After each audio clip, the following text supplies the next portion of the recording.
생활, 주거, 부동산, 도심, 도시의 중심이 되는 지역이다.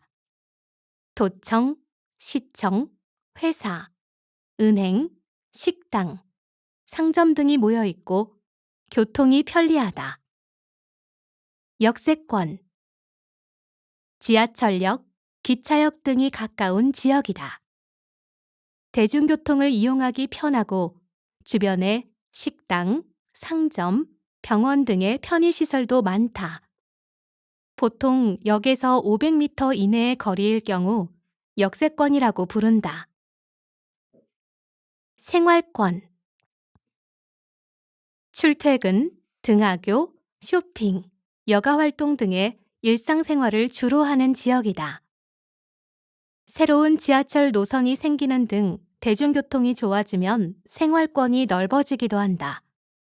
서울에 사는 사람이 KTX나 비행기로 당일에 부산에 다녀올 수도 있어 전국이 일일 생활권이 되었다고도 한다. 녹지, 도시의 환경을 보호하고 공기를 좋게 만들기 위해 풀이나 나무를 심은 곳이다. 녹지 지역으로 정해진 곳에는 건물을 짓는 것이 불가능하다. 땡땡 벨트, 어떤 목적으로 사용하기 위해 정해놓은 지역이다. 그린벨트란 자연 환경을 보호하기 위해 개발하지 못하도록 정한 것이다. 관광벨트란 관광할 수 있는 곳 또는 관광지로 개발하도록 정한 곳이다. 허리벨트처럼 일정 지역을 묶어서 정했다는 의미로 벨트라는 이름이 붙여졌다.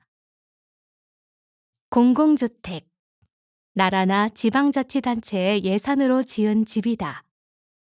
신혼부부, 청년 등을 위한 공공주택이 있다.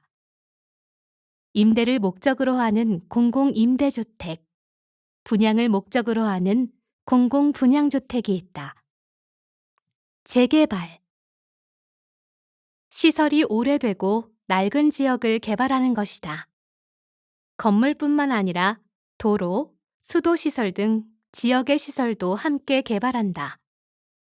시설은 그대로 두고 건물만 새로 짓는 것은 재건축이라고 한다. 리모델링, 낡고 오래된 아파트, 주택 등을 살기 좋게 고치는 것이다. 리모델링을 할 때 에너지를 절약하고 환경을 보호할 수 있도록 공사하는 것을 그린 리모델링이라고 한다.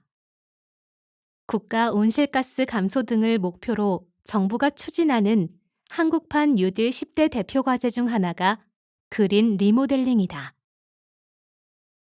분양, 땅, 사무실, 집 등을 나누어 파는 것이다. 보통 새로 지은 아파트, 새 건물의 사무실을 분양받는다. 아파트를 분양받기 위해 주택청약 종합저축을 가입하는 것이 좋다. 최근에는 지방자치단체에서 주민들에게 주말 농장 텃밭, 도시 양봉 벌통 등을 분양하기도 한다. 임대, 물건, 건물, 집 등을 빌려주는 일이다.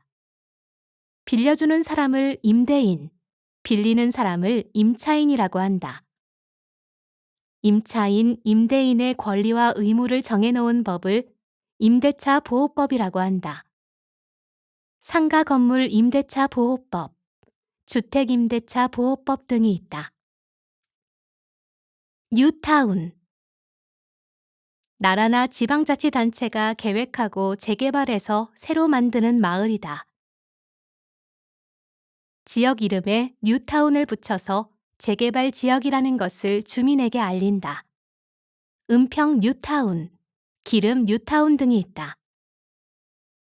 기존 재개발은 지역 내에서 부분적으로 이뤄졌다면 뉴타운으로 정해진 곳은 해당 지역의 기존 건물을 모두 허물고 새롭게 짓는다.